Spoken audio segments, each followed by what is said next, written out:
Hello বাবু, কি করো? এখন আমার বউ নাই, এই সুযোগে কথা বলে নাও। আমার বউ গোসল করতে গেছে। কি চলতেছে এগুলা? কি হচ্ছে এখানে? আর তুমি কার সাথে এত চুম্মাচামি করতেছ? হ্যাঁ, কাহিনীটা কি আমাকে একটু বলবা? আরে বাবু কিছু না, আমি এরকম করে টিকটক দেখতেছি আর আমার দাড়িগুলা লাগতেছি। তেমন কিছু না বাবু, যাও তুমি গোসল করো যাও। আমি যাই আর তুমি অন্য মেয়ের সাথে কথা বলো, তাই না? আরে বাবু সন্দেহ করো কেন? দেখো আমার ফোনটা দেখো, আমি যাচ্ছি দেখো। দাঁড়াও দাঁড়াও, দেখো দেখো ফোন দেখো দেখো। দাও। ये फंस गया सीएम। इसे पार्टी की मीटिंग समझ के फंस गया। জান তুমি আমাকে একটু বিশ্বাস করো না। ঠিক আছে, এবারের মতন বিশ্বাস করলাম। থাকো, আমি গোসল করে আসি।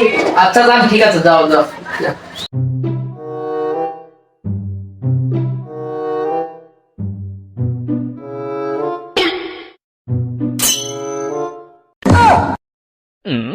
আহা আমি পারি না আর পারি না, আমি কেন মরি না।